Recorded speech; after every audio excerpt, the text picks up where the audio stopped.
Day 5 of Denver Broncos training camp is in the books. It was the first day of pads, but the Broncos offense didn't match the level of physicality by the defensive side of the ball. We'll tell you why that's not necessarily a big sign of concern just yet, and a little bit more here on today's brand new episode, Locked On Broncos.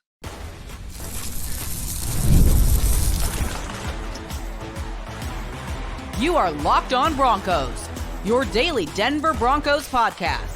Part of the Locked On Podcast Network, your team every day. What's happening, Broncos Country? Welcome into another episode of Locked On Broncos, your daily Denver Broncos podcast, part of the Locked On Podcast Network, your team every day. I'm Cody Roark, Broncos reporter for Mile High Sports. I cover the team as a credentialed media member every day in Dove Valley, joined alongside, as always, by Sayre Bedinger, the longtime voice for Broncos Country as the site expert over there at predominantlyorange.com. And on today's episode of the show, we'll tell you why some players like Levelle, Bailey, Alex Palczewski stood out in day 5 of Broncos practice when the pads came on. Bo Nix, even though the offense struggled in spurts today, Bo Nix still making smart decisions with the football and drew some praise from Sean Payton after practice. But more importantly, we'll kick things off by diving deep into the Broncos defense, really winning the day, getting an advantage on the offense as the pads came on in a matchup between the irresistible force and the unmovable object, which was probably the Broncos defense on the day. We'll break all that down here on today's episode of the show. Today's episode is brought to you by FanDuel. Make every moment more. FanDuel is hooking up all customers all summer long with a boost or bonus daily. That's right. There's something for everyone every day. Visit FanDuel.com to get started. Sayre, day 5 of Broncos camp in the books. Man, it was hot out there. I applaud the fans that sit in the sun for the duration of practice. You know me, I put a long sleeve on, I put a hat on, I hide in the shade as much as I can where we have, the granted media access that we do. It was a scorching day, and we were hoping that the Broncos offense was going to come out on fire on the first day of pads with Bo Nix getting the first team reps. But it was not that story. It was the defense who's generated pressure early on in OTAs and early on in training camp. They took it to the Broncos offense here in the limited time that they had. They had one team period, mainly due to the fact that you're limited by CBA rules. But, not the ideal start you want from the Broncos offensive line.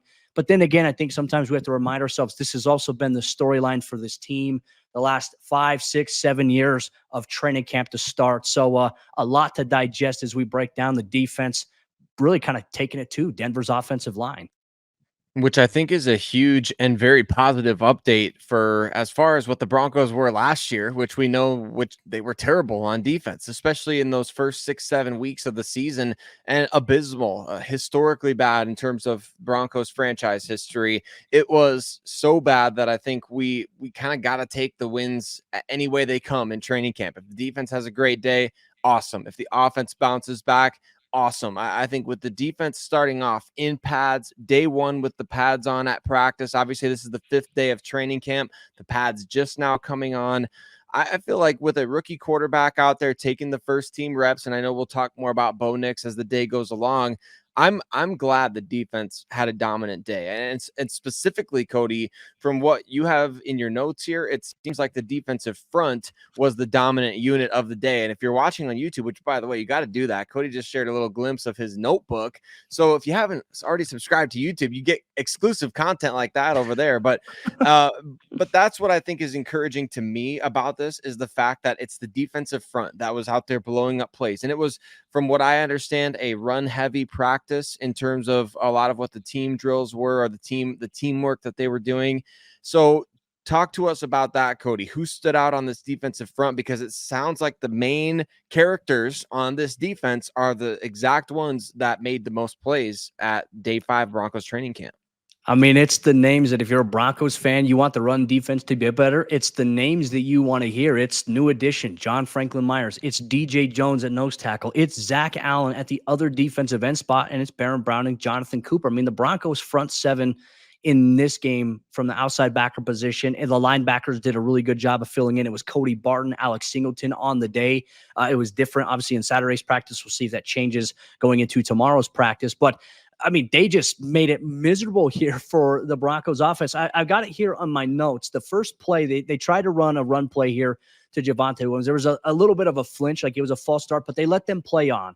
there were a couple false starts by the Broncos offense in this period. And then ultimately there was a couple of offsides by the Broncos defense on the same exact drive there. So it's kind of like, hey, this is the first day in pads, and we'll obviously dive a little bit deeper into that. But Javonte Williams got the first attempt, the first play from scrimmage there, and absolutely got blown up. Nowhere to go. Zach Allen shot inside. Ben Powers looked like he slipped on the ground, and Zach Allen, I don't know if it's because Zach did some sort of move, but Zach shot inside, was in the backfield with the quickness in terms of a TFL. That was a great play to see there. Then you had Ben Powers, once again, false start. Zach Allen then blew up a play against Jaleel McLaughlin. And then on the next play, you had Bo Nix coming in, facing some pressure, had to dump it off to Tyler Beatty, but then DJ Jones, John Franklin Myers, Baron Browning, these guys were consistently flying to the football through the first 4 plays of the team period that they had, and it was stout. And look, the first team offense really didn't have a lot of room to work with. But we did hear a little bit from Sean Payton, because I asked him following practice, I asked him about, there's this notion almost every time you start training camp with the pads, hey, is the D a little bit more further ahead than the offense? Here's what Sean had to say. I think there is to some degree. And look, what I think begins to take place is you begin to see days where one side of the ball or the other gets the better in practice. The thing you got to balance is the head coach, regardless of whether you're a head coach involved in the offense or the defense, is growth on both sides of the ball. And so, we had some snap count. We had, a handful of things that we have to get cleaned up. But that can be true early on with pads. Yeah, and that's what I think you kind of expect, right? Is when the pads come on, you're allowed to be more physical. The defense kind of pins its ears back and does its thing, while the offense, with so many new parts, so many moving parts, especially quarterback position, skill positions, there's a lot of guys that rotate there, everybody getting on the same page. This defense, Cody, a lot of these guys that are out there, they've been in this defensive scheme now. I know there's a little bit of turnover there, but they do have a bit of an advantage in that regard. And so I think it's not necessarily, I think a lot of people will listen to this and they'll be like, well, you're making excuses for the offense being bad. It's like that's kind of what training camp is. It's not making excuses for the offense being bad. Like Sean just said, one day the defense is going to have a great day. Another day it's going to be the offense having a great day. And hopefully against the Green Bay Packers, when they come to Denver for those joint practices, hopefully you start hearing about both the offense and defense having good days. But I think until that point, it really is just that balance of growth over time for each individual player, individual units, those sorts of things that you're really looking out for. Well, and another thing too is, they're going back to install during these portions of practice. And Sean had said Tuesday's practice is really going to be day 2 of the install from what they went back in OTAs and early on. And here's the thing as well, this defense, they've lined up against these same offensive formations all summer. They know, a lot of them have an idea based on formation. It's easier for them to decipher what the offense is going to do versus the offense saying, hey, we know what the defense is lining up. And we know, it's not like that. You'll call a coverage defensively, but you may change up how you look. You may change up the depth of your corners, your safeties, your linebackers. You may do a stunt on one play. You don't necessarily get that. That's not really a scouted look that you get in terms of how the defense can scout the offense. It's drastically different there. So I will say this, we look forward to seeing, okay, does the offensive line, do they match the physicality when they go into day 2 of pads on day 6 of Broncos training camp? That will be our key to watch here as we go forward. But one thing we are going to dive deep into, really, even though the offense didn't have a lot of success on the afternoon, Bo Nix and the Broncos quarterbacks did a really good job of protecting the football, making smart decisions, and also using some of the tools that the Broncos liked in him coming out of the NFL draft. We'll hear from Sean Payton on that and much more here on today's episode, Locked On Broncos.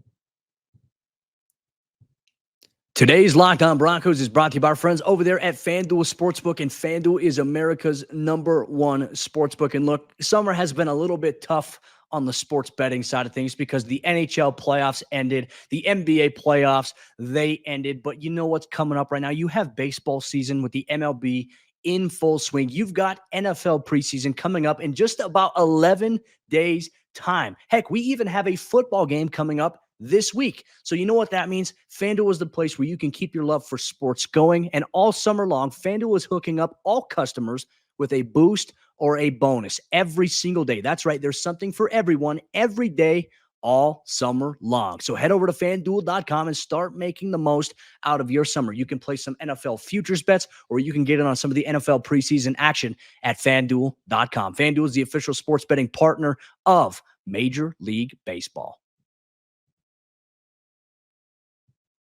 Sean Payton likes the mobility of his quarterback room in Denver, and that can be a huge asset for Bo Nix or whoever is playing quarterback for the Denver Broncos in 2024. Saw a little glimpse of that, as well as some good decision-making, according to Sean Payton, from the quarterbacks at Broncos training camp day 5. And want to say thank you to every single one of you before we dive into that a little bit. Thanks for listening to Locked On Broncos every single day right here on the Locked On Podcast Network. If you haven't already, hit subscribe. If you haven't, also go over to YouTube, like I said before, and subscribe over there as well, because you're going to get exclusive looks at certain things like Cody's notebook, or, you never know when an animal is going to pop into the mix here at Locked On Broncos as well. And there's another glimpse at the coveted notebook from Cody's practice report there. But Broncos Country, let's talk about this, because Bo Nix he's going to be under the microscope every single throw that he makes, every decision that he makes. And Cody, I know you were out there for practice, like we mentioned before, seemed to be a pretty run heavy practice in terms of what they were running in team. From Bo Nix, though, one of the most notable plays sounds like he tucked and ran with the football. Sounds like it would have been a big play in a game situation. But in practice, you question, should he have just thrown the ball to give the defensive backfield a look? Should he have run the ball and things like that? Like, how do you want to balance that in practice? First of all, what was your read on that play? And then we'll get into what Sean Payton had to say about it. Yeah, I mean, look, I like the instincts that Bo does have in that regard, and certainly Jarrett has those. Zach Wilson has those as well. I mean, it's certainly great. As Sean did applaud the mobility in that room, as you mentioned, though. But on that one specific play, I mean, Bo's dropping back. He's looking. Pressure's coming off the edge. The tackles did a really good job of bowing things out and kind of extending and getting wide with the pass rush. I can't remember who was in it, whether it was Baron Brown and Jonathan Cooper or Nick Bonito, but they were rotating guys in once again. And he did a really good job because the pocket kind of collapsed outward around him. He did a good job rolling to his right, seeing that, hey, nobody's open, tucking the ball and running. And then it's like, all right, hey, now you got the pads on. You want to at least like do a run by or like touch the butt of Bo Nix if you're a defender, right? Because you're never going to hit your quarterbacks. But Bo outran everybody defensively and would have had a really massive gain there. Something that Sean Payton even talked about that he felt like he saw in practice. And we actually had Sean was asked a great question, I think, after practice on, for us, and I think for people, the fans that are sitting on the berm, we can all sit there and like speculate, okay, that would have been a sack, or like, is it though, right? And why do they continue on, even if we think it's a sack? I thought Sean had a great answer about that. Here's what he had to say. Yes, because you waste a rep if it's just that. The quarterbacks are taught to flush. The receivers are taught to move with the QB. The deep, there's scramble rules for both sides of the ball. And so let's gain something from each one of these plays. And then as the fans, sometimes you look at it and you wonder, is that a sack? And we can tell on film, there's times where the quarterback is going to get out clean. There's a play like where Nick steps up, and I think he's going to have a pretty good gain. But we try to get something out of each play. And I think that's the right thing to do, right? Is to allow the play to continue on. Watch the film later. Was he operating as your coach to do? You get flushed out.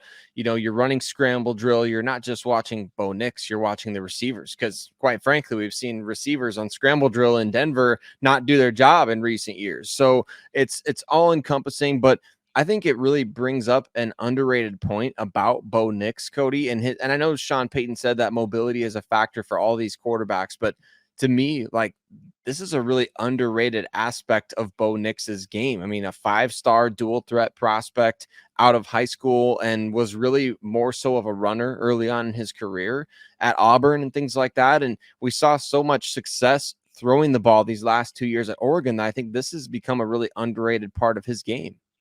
Yeah, no, it has too. And if we go back to his college days, I'm trying to remember. There was one year I think he he had a large number of rushing touchdowns at Oregon his first season there. And I think he had like 500 or 700 yards rushing as a QB in terms of that dynamic. So really kind of underplayed there.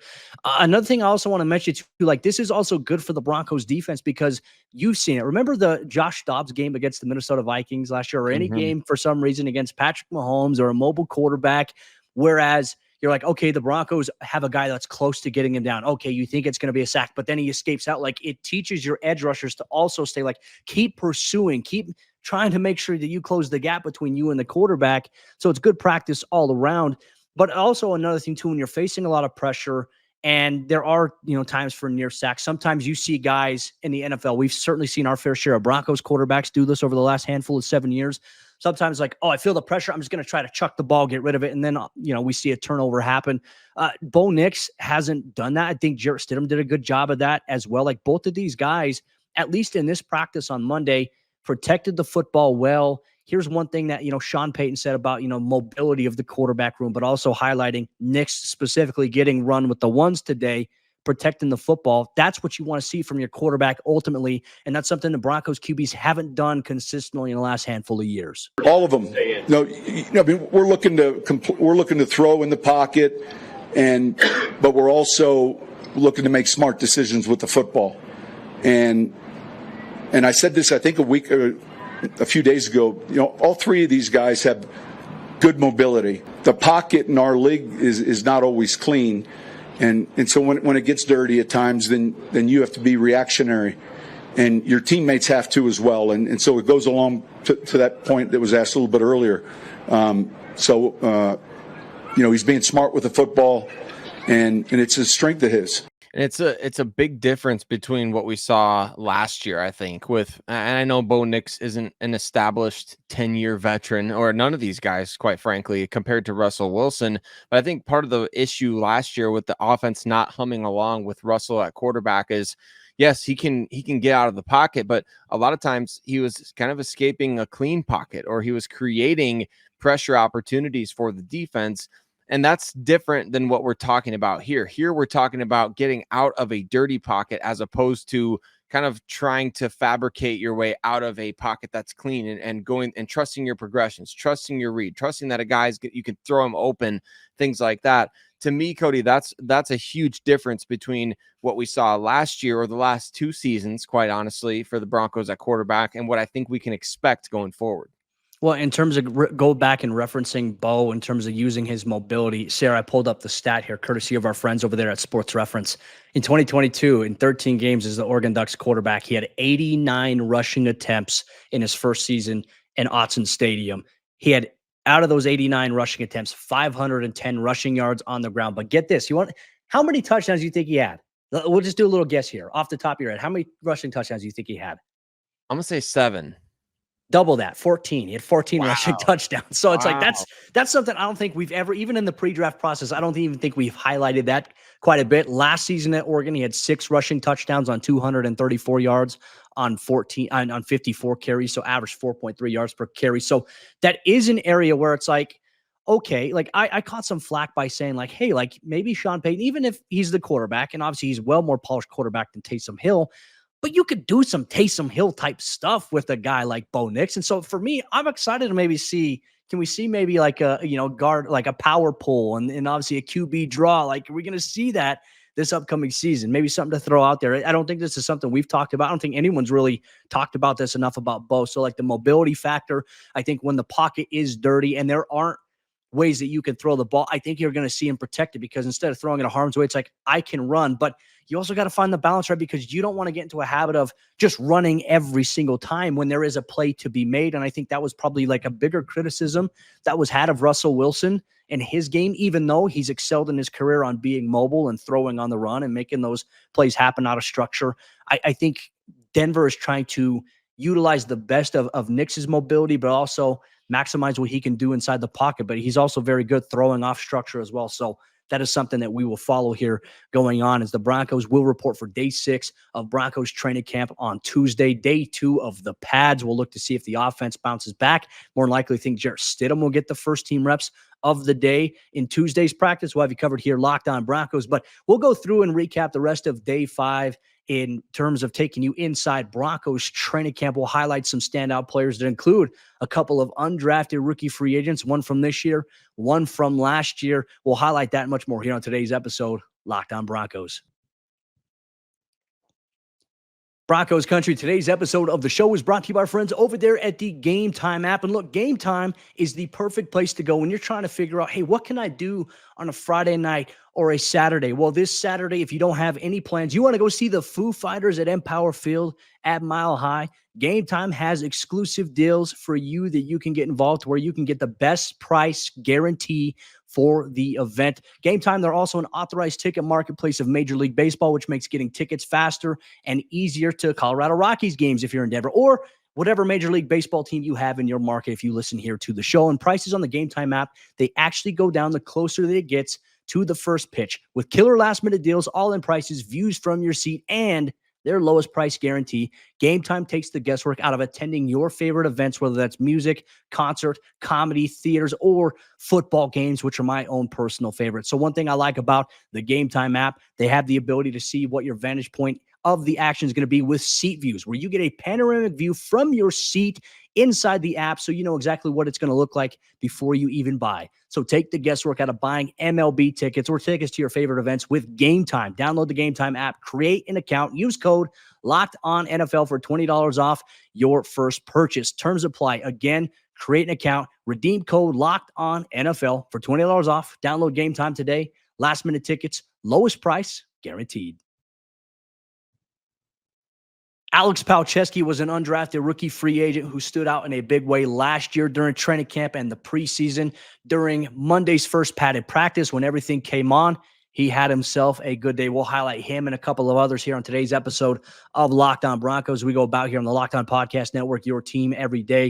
If you're an everydayer, we appreciate you so much. We want to give you a shout out here. Make sure you listen to us every single day, wherever you get your podcasts, or you can watch us on YouTube every day, all year long. And if you're not an everydayer, make yourself an everydayer so you know exactly what's going on with the Broncos. From someone who attends practice every day, all season long, we try to bring you the best objective coverage possible because there's a lot of fluff out there. We'll be honest, Broncos Country, we want to give you what's real, what's actually happening out there at practice in terms of real narratives and things like that. But, you know, Sayre, Alex Palczewski, a guy who you and I really kind of highlighted. I know when the Broncos signed their undrafted class last year, you had put out an article and you and I did a show immediately afterwards. And you said, I remember you said, hey, I think the one guy I got my eye on here is Alex Palczewski, the offensive tackle, obviously undrafted there. Certainly he goes on to have a great training camp. He goes on to have a strong preseason, makes the 53-man roster, really kind of redshirts his first year. I felt like during OTAs and at least in the non-padded practices at training camp, I was like, there were times where he got bull rushed and pushed back. And I was like, oh, I'm a little concerned, but maybe the shoulder pads are his superpower. So he had a really good day at practice number 63. There was one play in particular, Sayre. It was a outside run by Javonte Williams. And you see Alex Palczewski at the right tackle spot. He climbs and he absolutely pancakes Quentin Newsome at cornerback, frees up Javonte for a big gain. You're looking for that. Like, that was probably the one time where I saw someone get buried on the afternoon from the offense doing that to the defense versus the defense doing that to the offense. Well, it's so important from a team building perspective to have guys like Palczewski developing and showing signs of growth, because the Broncos haven't drafted an offensive tackle since 2017 when they took Garrett Bowles in the first round. And yes, that is an embarrassing fact. It's kind of ridiculous. It's pretty crazy. Of all the picks they've had, not a single one has been on a true offensive tackle. But at the same time, you got to develop the guys that you have. And Palczewski is somebody that he was an All-American at Illinois, played a lot of football there. I'm pretty sure I think he set an NCAA record for the most games played in, at least for an offensive lineman. We'll have to go fact check that, or somebody in the comments can check on that. But I believe that was a talking point regarding his collegiate resume. But to me, Cody, that's a big deal, because you need guys like that to really step up and perform and show growth, because he was kind of redshirted last year. They had him on injured reserve at the beginning of the season, which I don't know that they necessarily needed to leave him on there as long as they did, but he was designated to be brought back at one point. And so I really like his potential as a swing tackle option. Don't know that he's going to eventually start for this team or play a ton, but could he play the Quinn Bailey role? We brought that up when we were kind of going through the offseason, roster primers, things like that. Could we see Alex Palczewski come in as that reporting eligible offensive lineman? So I know he doesn't get a ton of love on the show because, honestly, the offensive, right when you have a quarterback battle going, you have so many other position battles going, you're not tending to talk about the sixth potential offensive lineman a lot. But I think it's great that Palczewski showed out at this particular practice because the pads were on. So it's big for him. Well, you mentioned, obviously we know Bo Nix is 61 career college games in his belt. Alex Palczewski, 64. So he's played a lot of football. I mean, he first year was in 2017 at Illinois. Like that's a timeline. If we want to go back, he's got some, even though he was an undrafted guy last year, like he's got some experience, and that means that he's on an upward trend from a developmental standpoint. So that's good to see there too. There was another undrafted rookie free agent. I know that you and I have kind of been curious about really throughout this offseason and even in OTAs when he got a little bit of a shout out from Sean Payton. I felt like from my observation today, when Levelle Bailey at inside linebacker got in, man, he's instinctual. You can see it. He knows how to read the guard quickly, fill his gap and run fits.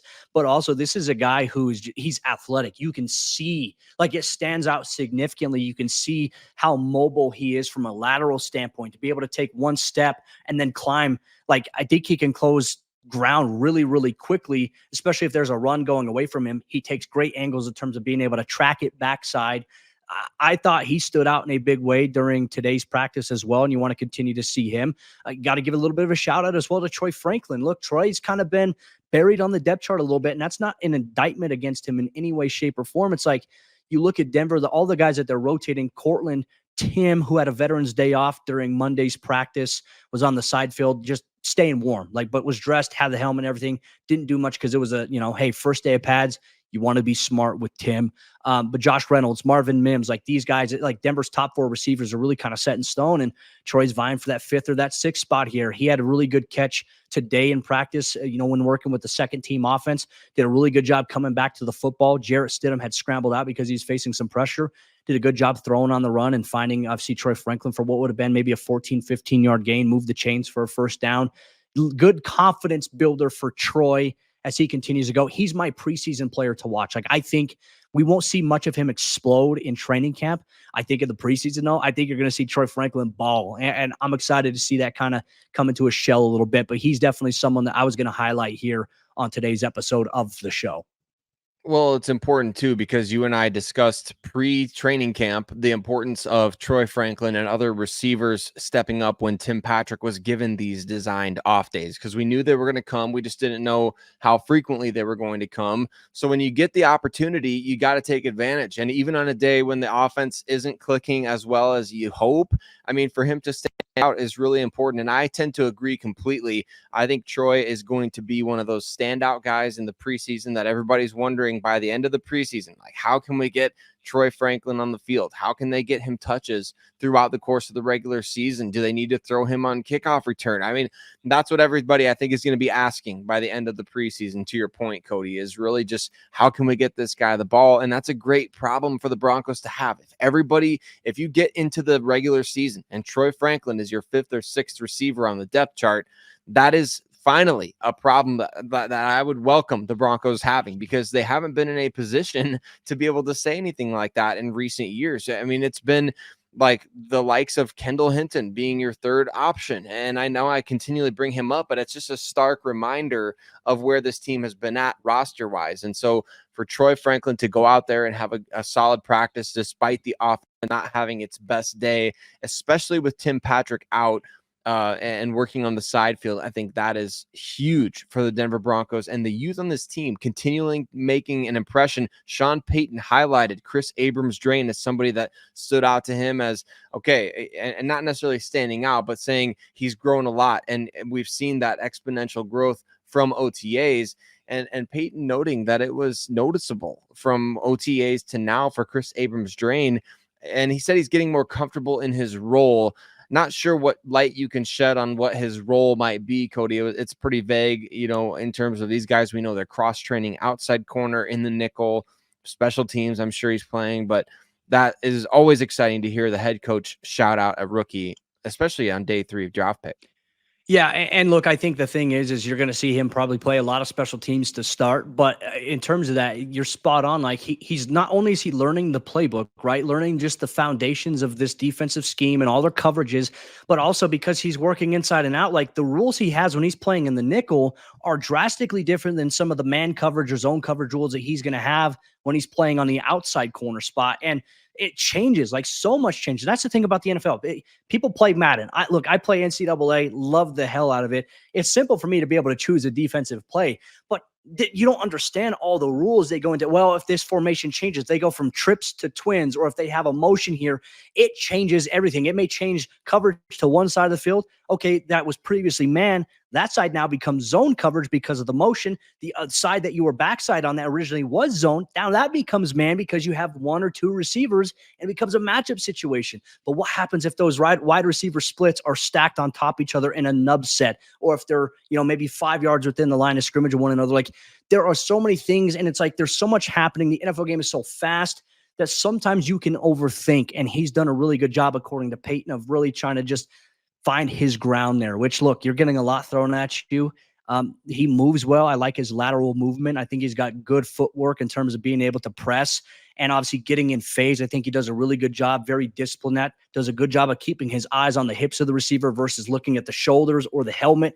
That's where you see DBs get twisted up, not easily fooled by double moves. He's just a smart player, and he understands route concepts. So for me, those are things that we'll highlight here for Chris Abrams-Drain. But that really kind of summarizes the Day 5 Broncos camp, first day of pads, standouts here as we break it all down on Locked On Broncos. One thing we will do, look, Broncos Country, there's practice every day this week, even all the way leading up to Saturday of this weekend. So you know what that means? That means that there's a brand new episode, maybe even 2 episodes per day going for you here on the Locked On Broncos podcast as we keep you up to date as to what's happening at practice. If there's any major developments, you'll get an episode of the show recapping that as well. So for all you everydayers, we'll look into Day 6 of Broncos camp tomorrow, second day of pads. Does the offense bounce back? That's the question we'll leave you with here on today's episode of the show. We'll see you tomorrow